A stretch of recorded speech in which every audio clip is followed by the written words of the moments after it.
வணக்கம். இந்திய நேரப்படி மதியம் 1:30 மணி செய்திகள். முதலில் ஜெம் தலைப்பு செய்திகளை காணலாம். பாஜகவிற்கு ஒரு இடம் கூட தமிழகம் வழங்காததால் தான் மத்திய அரசு அலட்சியம் காட்டுகிறதா? ரயில்வே பட்ஜெட் விவாதத்தில் துரை வைகோ கேள்வி. பட்டியல் இனத்தவர்களுக்கு உள் ஒதுக்கீடு வழங்க எந்த தடையும் இல்லை. உச்ச நீதிமன்றம் அதிரடி தீர்ப்பு. காவல்துறை சார்பில் 47.5 கோடி ரூபாய் செலவில் புதிய கட்டிடங்கள் காணொலி மூலம் திறந்து வைத்தார் முதலமைச்சர் திரு மு.க. ஸ்டாலின். வயநாடு நிலச்சரிவு முதலமைச்சர் பினராயி விஜயன் தலைமையில் அனைத்து கட்சி கூட்டம். ரேஷன் கடைகளில் பாக்கெட் மூலம் பொருட்கள் விநியோகம் தமிழக அரசு முடிவு. மத்திய அரசின் பட்ஜெட்டை கண்டித்து தமிழ்நாடு முழுவதும் இடதுசாரி கட்சிகள் ஆர்ப்பாட்டம். ஆர்ப்பாட்டத்தில் ஈடுபட்டவர்களை கைது செய்த போலீசார். இலங்கை கடற்படை கப்பல் மோதியதில் தமிழக மீனவர் ஒருவர் பலி. 3 மீனவர்களை தேடும் பணி தீவிரம். இமாச்சல பிரதேசத்தில் திடீர் மேக வெடிப்பு, 20 பேர் மாயம். பேரிடர் மீட்பு படையினர் விரைவு. ஒகேனக்கலில் நீர்வரத்து அதிகரிப்பு, காவேரி கரையோர பகுதிகளுக்கு வெள்ள அபாய எச்சரிக்கை. இனி விரிவான செய்திகளை காணலாம். பட்டியல் இனத்தவர்களுக்கு உள் ஒதுக்கீடு வழங்க எந்த தடையும் இல்லை என்று உச்ச நீதிமன்றம் தீர்ப்பளித்துள்ளது. தமிழ்நாட்டில் அருந்ததியருக்கான இட ஒதுக்கீட்டில் உள்ள உள் ஒதுக்கீட்டிற்கு எதிராக உச்ச நீதிமன்றத்தில் வழக்கு தாக்கல் செய்யப்பட்டது. இந்த வழக்கு 7 நீதிபதிகள் கொண்ட அரசியல் சாசன அமர்வில் இன்று விசாரணைக்கு வந்தது.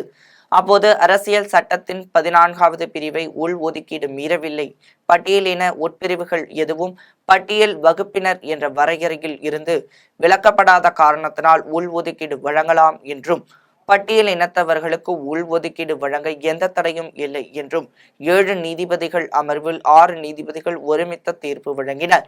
மேலும் அரசு வேலை வாய்ப்புகளில் பட்டியலின பிரிவினருக்கான இட ஒதுக்கீட்டில் வால்மீகி மற்றும் மலாபி சிக்கிய சமூகத்தினருக்கு 50% உள் ஒதுக்கீடு வழங்க வகை செய்யும் விதமாக பஞ்சாப் மாநில அரசு கொண்டு வந்த சட்டமும் செல்லும் என்று நீதிபதிகள் தெரிவித்தனர். காவல்துறை சார்பில் 47.5 கோடி ரூபாய் செலவில் புதிய கட்டிடங்களை முதலமைச்சர் திரு மு.க. ஸ்டாலின் காணொலி மூலம் திறந்து வைத்தார். சென்னை தலைமை செயலகத்தில் காவல்துறை சார்பில் 47.5 கோடி ரூபாய் செலவில் புதிய கட்டிடங்களை முதலமைச்சர் திரு மு.க. ஸ்டாலின் காணொலி மூலம் திறந்து வைத்தார். 53 காவலர் குடியிருப்புகள், 6 காவல் நிலைய கட்டிடங்களை திறந்து வைத்தார். மேலும் தணிக்கை துறைகளில் 780 பேருக்கு பணி நியமன ஆணையும் வழங்கப்பட்டது. நிலச்சரிவால் பாதிக்கப்பட்ட பகுதிகளை கேரள முதலமைச்சர் திரு பினராயி விஜயன் ஹெலிகாப்டரில் சென்று பார்வையிட்டு ஆய்வு செய்தார். கேரள மாநிலம் வயநாட்டில் உள்ள முண்டக்கை, குரல்மலை, மெப்பாடி ஆகிய மலை கிராமங்களில் நேற்று முன்தினம் அதிகாலையில் அடுத்தடுத்த பயங்கர நிலச்சரிவுகள் ஏற்பட்டன. இதில் ஏராளமான மக்கள் மண்ணில் உயிரோடு புதைந்தனர். சிலர் வெள்ளத்தில் அடித்து செல்லப்பட்டனர். நிலச்சரிவில் சிக்கி உயிரிழந்தோரின் எண்ணிக்கை 282ஆக உயர்ந்துள்ளது. நிலச்சரிவில் சிக்கியவர்களில் 1500க்கும் மேற்பட்டோர் மீட்கப்பட்டுள்ளனர். மீட்பு பணிகள் தொடர்ந்து 3வது நாளாக நடைபெற்று வருகிறது. பலர் மாயமாகி உள்ள நிலையில் பலி எண்ணிக்கை மேலும் அதிகரிக்கக்கூடும் என்று அஞ்சப்படுகிறது. இந்நிலையில் நிலச்சரிவால் பாதிக்கப்பட்ட முண்டக்கை, சுரல்மலை, மேப்பாடி ஆகிய பகுதிகளை கேரள முதலமைச்சர் திரு பினராயி விஜயன் ஹெலிகாப்டரில் சென்று பார்வையிட்டு ஆய்வு செய்தார். அப்போது அவருடன் அதிகாரிகள் உடனிருந்தனர். ரேஷன் கடைகளில் பாக்கெட் மூலம் பொருட்களை விநியோகம் செய்ய தமிழக அரசு முடிவு செய்துள்ளது. தமிழ்நாட்டில் ரேஷன் கடைகளில் அரிசி, பருப்பு, சர்க்கரை உள்ளிட்ட பொருட்களை ரேஷன் அட்டை மூலமாக வழங்கப்படுகிறது. மேலும் ரேஷன் பொருட்கள் எடை குறைவாக வழங்கப்படுவதாக தொடர்ந்து குற்றச்சாட்டு எழுந்தது. இதையடுத்து ரேஷன் பொருட்களில் சுகாதாரம், எடை ஆகியவற்றை உறுதிப்படுத்த தமிழக அரசு முடிவு செய்துள்ளது. உணவுப் பொருட்கள் சுத்தமாக கிடைக்க வேண்டும் என்றும், எடையில் ஏமாற்றம் செய்யக்கூடாது என்பதால் பொருட்களை ரேஷன் கடைகளில் பாக்கெட்டுகள் மூலமாக வழங்க அரசு முடிவு செய்துள்ளது. இந்நிலையில் ரேஷன் கடைகளில் பாக்கெட் மூலமாக பொருட்களை விநியோகம் செய்ய தமிழக அரசு முடிவு செய்துள்ளது. ரேஷன் கடைகளில் அரிசி, சர்க்கரை, துவரம்பருப்பு உள்ளிட்ட பொருட்கள் பாக்கெட்டுகளில் வழங்கப்படும் என்றும் தெரிவித்துள்ளது. சோதனை அடிப்படையில் சட்டசபை தொகுதிக்கு ஒரு ரேஷன் கடையில் இதுபோன்ற பாக்கெட்டுகளில் பொருட்களை வழங்க தமிழக அரசு திட்டமிட்டுள்ளது. முதற்கட்டமாக சேலத்தில் ஒரு ரேஷன் கடையில் மட்டும் தற்போது பாக்கெட் மூலம் பொருட்களை விநியோகம் செய்யப்பட்டு வருகிறது. 11 மாவட்டங்களுக்கு கண்காணிப்பு அலுவலர்களை நியமனம் செய்து தமிழ்நாடு அரசு உத்தரவிட்டுள்ளது. 11 மாவட்டங்களுக்கு கண்காணிப்பு அலுவலர்களை நியமனம் செய்து தமிழ்நாடு அரசு உத்தரவிட்டுள்ளது. இதன்படி சென்னை, திருப்பத்தூர், திண்டுக்கல், திருவண்ணாமலை, தூத்துக்குடி, கள்ளக்குறிச்சி, திருப்பூர், கோவை, புதுக்கோட்டை, நாமக்கல், நாகப்பட்டினம் ஆகிய 11 மாவட்டங்களுக்கு கண்காணிப்பு அலுவலர்கள் நியமனம் செய்யப்பட்டுள்ளனர். மாவட்ட வளர்ச்சி பணிகளை துரிதப்படுத்தவும், பொதுமக்களுக்கு சென்றடைய வேண்டிய நலத்திட்ட உதவிகளை கண்காணிக்கவும் கண்காணிப்பு அலுவலர்கள் நியமனம் செய்யப்பட்டுள்ளனர். இயற்கை பேரிடர் காலங்களில் மாவட்ட கலெக்டர்களுடன் ஒருங்கிணைந்து பணியாற்றி அந்த மாவட்டத்தில் மீட்பு மற்றும் நிவாரண பணிகளை மேற்கொள்ள வேண்டும் என்றும் அவர்களுக்கு அறிவுறுத்தப்பட்டுள்ளது. தமிழ்நாடு முழுவதும் 25 இடங்களில் NIA அதிகாரிகள் சோதனை நடத்தி வருகின்றனர். தமிழ்நாடு முழுவதும் 25 இடங்களில் NIA அதிகாரிகள் குழுவினர் இன்று காலை முதல் சோதனை நடத்தி வருகின்றனர். தஞ்சை, திருச்சி, கும்பகோணம், மயிலாடுதுறை, திருபுவனம், திருமங்கலக்குடி உள்ளிட்ட இடங்களில் NIA அதிகாரிகள் சோதனை நடத்தி வருகின்றனர். இதுகுறித்து விரிவான தகவல்கள் சோதனை நிறைவடைந்ததும் NIA அதிகாரிகள் தரப்பில் இருந்து வெளியிடப்படும் என கூறப்படுகிறது. பாமக பிரமுகர் திருவடை மருதூர் ராமலிங்கம் கொலை வழக்கு தொடர்பாக NIA அதிகாரிகள் சோதனை நடைபெற்று வருவதாக தகவல் வெளியாகியுள்ளன. இக்கொலை வழக்கில் இதுவரை 10க்கும் மேற்பட்டோர் கைது செய்யப்பட்டுள்ள நிலையில் தலைமறைவாக உள்ள 6 பேரை பிடிக்க NIA தீவிரம் காட்டி வருகிறது. வணிக பயன்பாட்டிற்கான சிலிண்டர் விலை ₹7.50 உயர்ந்து 1817 ரூபாய்க்கு விற்பனை செய்யப்படுகிறது. எண்ணெய் நிறுவனங்கள் இன்று வெளியிட்டுள்ள அறிவிப்பின்படி 19 கிலோ எடை கொண்ட வணிக பயன்பாட்டு சிலிண்டரின் விலை ₹7.50 உயர்ந்து 1817 ரூபாய்க்கு விற்பனை செய்யப்படுகிறது. 4 மாதமாக வணிக பயன்பாட்டிற்கான சிலிண்டர் விலை குறைந்து வந்த நிலையில் இன்று விலை உயர்ந்துள்ளது. வீட்டு உபயோக சிலிண்டர் விலையில் மாற்றமின்றி 14 கிலோ எடை கொண்ட சிலிண்டர் விலை ₹818.50 விற்பனை செய்யப்படுகிறது. ராமேஸ்வரம் விசைப்படகு மீது இலங்கை கடற்படை கப்பல் மோதியதில் தமிழக மீனவர் ஒருவர் உயிரிழந்தார். இலங்கை கடற்படை ரோந்து கப்பல் மோதி ராமேஸ்வரம் விசைப்படகு நடுக்கடலில் மூழ்கியதில் படகில் இருந்த 4 மீனவர்கள் மாயமாகினர். ராமேஸ்வரம் மீன்பிடி துறைமுகத்தில் இருந்து சென்ற கார்த்திகேயன் என்பவரின் விசைப்படகு நீரில் மூழ்கியதில் படகில் இருந்த மீனவர்கள் முக்கையா, முனுசாமி, ராமச்சந்திரன், முத்து முனியாண்டி ஆகிய 4 பேரும் நீரில் மூழ்கினர். இதுகுறித்து படகின் உரிமையாளர் கார்த்திகேயன் மாயமான மீனவர்களையும் படகையும் கண்டுபிடித்து தருமாறு ராமேஸ்வரம் மீன்வளத்துறை அதிகாரிகளிடம் புகார் அளித்திருந்தார். இந்நிலையில் கடலில் மூழ்கிய மீனவர்களில் ஒருவர் உயிரிழந்துள்ளார். மேலும் 3 மீனவர்களை தேடும் பணி தீவிரப்படுத்தப்பட்டுள்ளது. ஒகேனக்கலில் நீர்வரத்து அதிகரித்துள்ளதால் காவிரி கரையோர மக்களுக்கு வெள்ள அபாய எச்சரிக்கை விடுக்கப்பட்டுள்ளது. கர்நாடகா, கேரள மாநிலங்களில் தென்மேற்கு பருவமழை தீவிரமடைந்துள்ளது. இதன் காரணமாக கிருஷ்ணராஜ சாகர் அணை மற்றும் கபினி அணைகளில் இருந்து மொத்தம் வினாடிக்கு 2,50,000 கன அடி தண்ணீர் காவிரி ஆற்றில் தமிழகத்திற்கு திறந்து விடப்பட்டுள்ளது. இதனால் தருமபுரி மாவட்டம் ஒகேனக்கலுக்கு நீர்வரத்து அதிகரித்துள்ளது.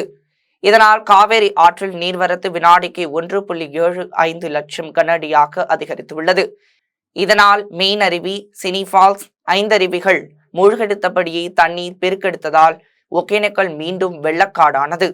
காவேரி ஆற்றில் கடும் வெள்ளப்பெருக்கு ஏற்பட்டுள்ளதால் கரையோர தாழ்வான பகுதிகளில் உள்ள வீடுகளை தண்ணீர் சூழ்ந்துள்ளது.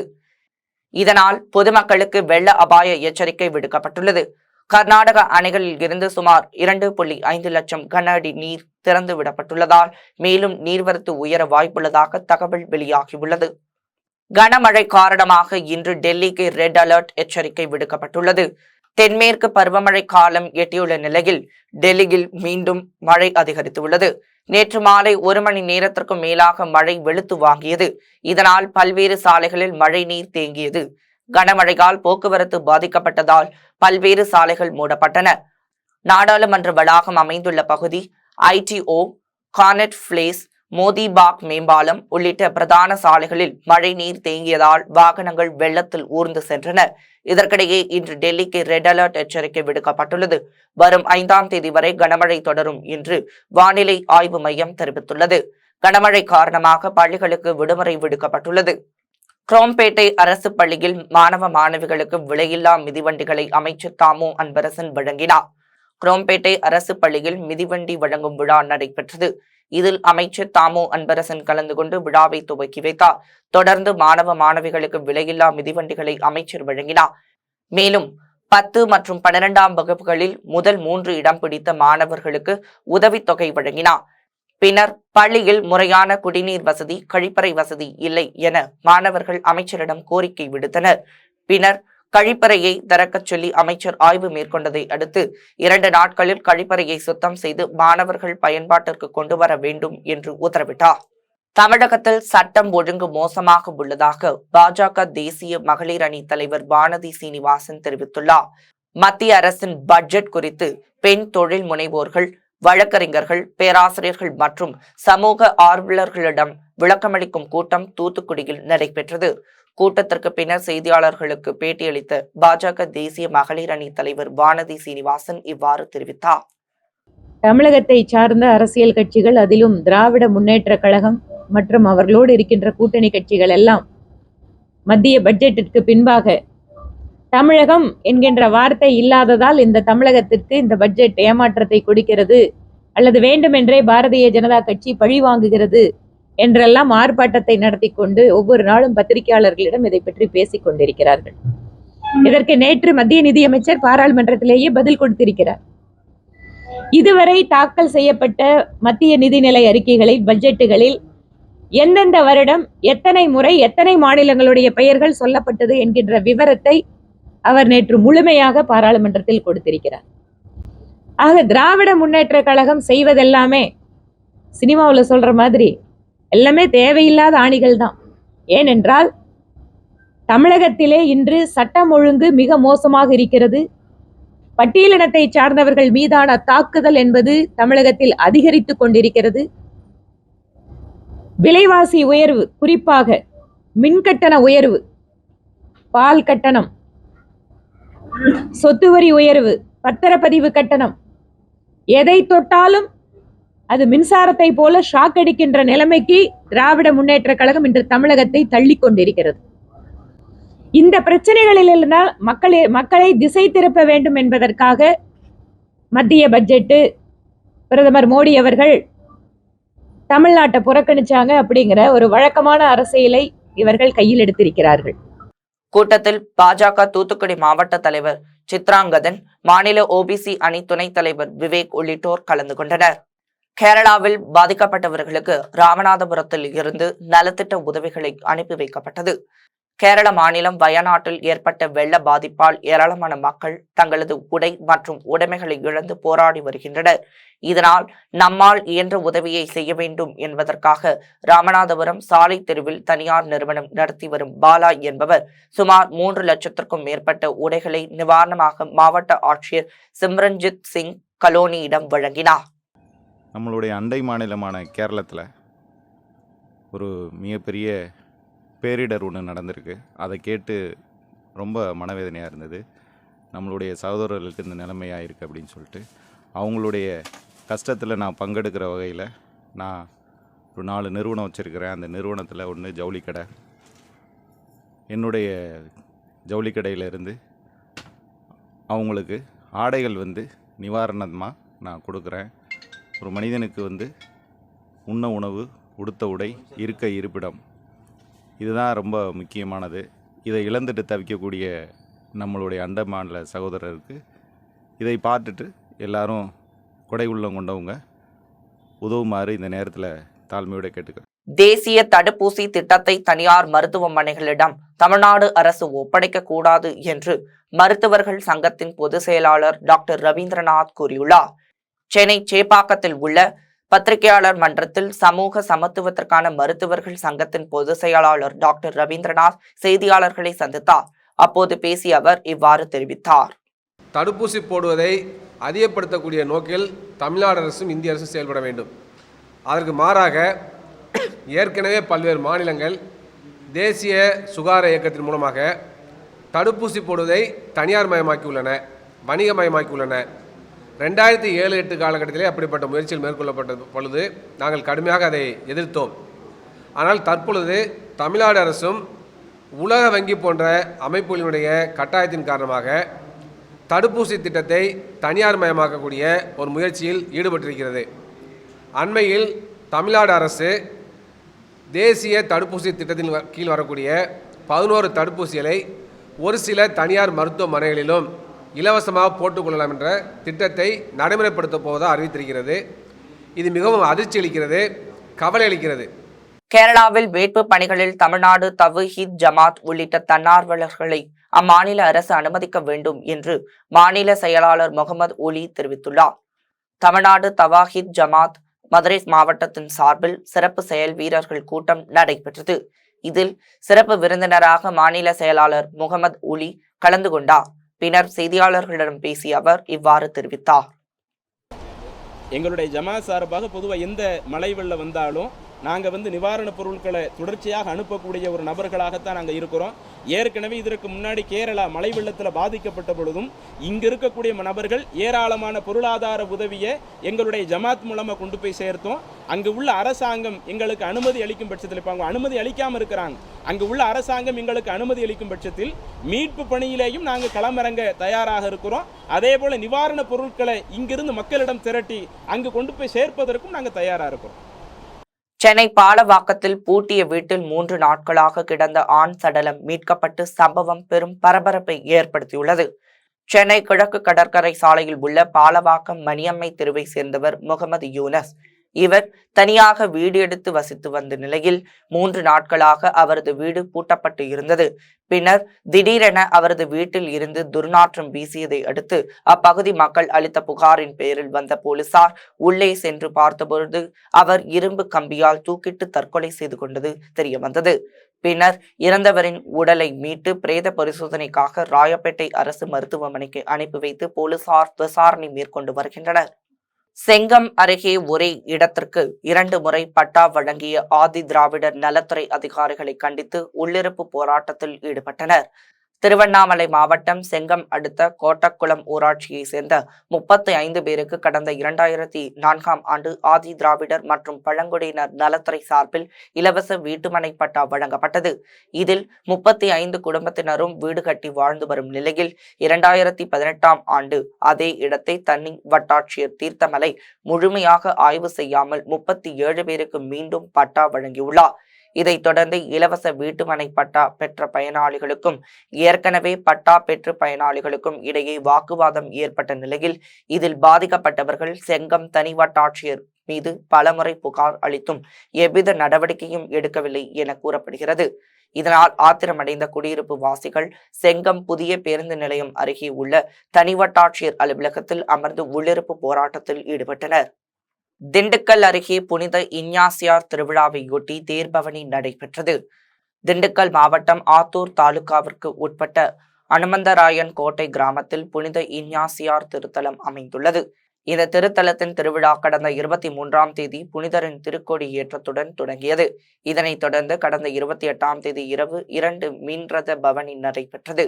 பின்னர் 29ஆம் தேதி 3 மீன்ரத பவனி நடைபெற்றது. விழாவின் முக்கிய நிகழ்வாக ஆண்டு பெருவிழா நடைபெற்றது. இதில் சிறப்பு கூட்டு திருப்பள்ளி நடைபெற்றது. பின்னர் அலங்கரிக்கப்பட்ட மின்தேரில் இன்னாசியாரின் தேர்பவனி நடைபெற்றது. விழாவில் சுமார் 1000க்கும் மேற்பட்ட பக்தர்கள் கலந்து கொண்டு இஞ்ஞாசியாரின் அருளை பெற்று சென்றனர். இந்த திருவிழாவிற்கான ஏற்பாடுகளை திருத்தலத்தின் பங்கு தந்தைகள் மற்றும் ஊர் பொதுமக்கள் சிறப்பாக செய்திருந்தனர். திருச்செந்தூர் ஸ்ரீ சுடலை மாடசுவாமி திருக்கோவில் கோடை விழாவில் பக்தர்களுக்கு கிடா கரியுடன் அன்னதானம் வழங்கப்பட்டது. தூத்துக்குடி மாவட்டம் திருச்செந்தூர் மேலத்திரு யாதவர் ஸ்ரீ சுடலை மாடசுவாமி திருக்கோவிலில் கோடை விழாவை ஒட்டி கடந்த 23ஆம் தேதி கால் நடப்பட்டு விழா தொடங்கியது. கோடை விழாவையொட்டி அதிகாலை 12 மணிக்கு வண்ண மலர்களுடன் ஸ்ரீ சுடலை மாடசுவாமிக்கு அலங்காரம் செய்யப்பட்டு மகா தீபாராதனை காண்பிக்கப்பட்டது. இதில் பக்தர்கள் சுமார் 2 டன் கிடா கரியுடன் 3 டன் அரிசி சமைக்கப்பட்டு அதிகாலை முதல் பக்தர்களுக்கு கிடா கரியுடன் அன்னதானம் வழங்கப்பட்டது. மேலும் பக்தர்களுக்கு நேர்த்திக்கடனாக மேலும் பக்தர்கள் நேர்த்திக்கடனாக 100க்கும் மேற்பட்ட வாழைத்தாறுகளை கோவில் முழுவதும் கட்டி தொங்க விட்டிருந்தனர். இதில் ஆயிரக்கணக்கான பக்தர்கள் கலந்து கொண்டு சுவாமி தரிசனம் செய்தனர். புற்றுநோயால் பாதிக்கப்பட்டு சிகிச்சை பெற்று வந்த இந்திய கிரிக்கெட் அணியின் முன்னாள் வீரர் அன்சுமன் கைக்வாட் காலமானார். இந்திய கிரிக்கெட் அணியின் முன்னாள் வீரரும் பயிற்சியாளருமான அன்சுமன் கைக்வாட் கடந்த சில ஆண்டுகளாக இரத்த புற்றுநோயால் அவதிப்பட்டு வந்தார். இவர் 2 முறை இந்திய அணியின் தலைமை பயிற்சியாளராக பணியாற்றினார். அவரது பயிற்சியின் கீழ் இந்திய அணி 2000 ஆண்டு சாம்பியன்ஸ் டிராபியில் 2ஆம் இடத்தை பிடித்தது. இந்நிலையில் லண்டன் கிங்ஸ் மருத்துவமனையில் சிகிச்சை பெற்று வந்த அவர் கடந்த மாதம் நாடு திரும்பியிருந்தார். அவருடைய சிகிச்சை செலவுக்காக BCCI 1 கோடி ரூபாய் நிதியுதவி அளித்திருந்தது. இந்நிலையில் சிகிச்சை பெற்று வந்த அவர் சிகிச்சை பலனின்றி நேற்று காலமானார். இவரது மறைவிற்கு பிரதமர் மோடி, BCCI செயலாளர் ஜெய்ஷா மற்றும் சௌரவ் கங்குலி உள்ளிட்டோர் இரங்கல் தெரிவித்துள்ளனர். இனி வருவது வானிலை செய்திகள்.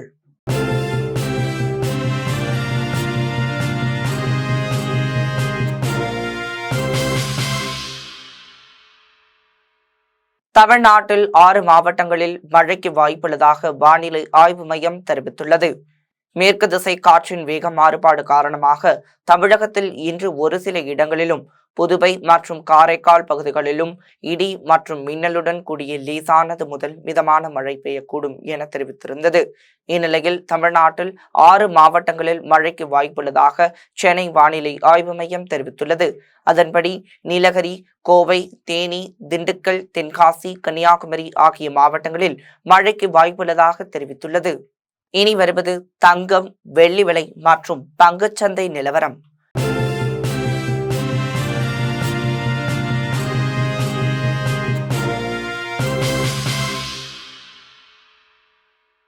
சென்னையில் இன்று ஆபரண தங்கத்தின் விலை 51,440 ரூபாய்க்கு விற்பனை செய்யப்படுகிறது.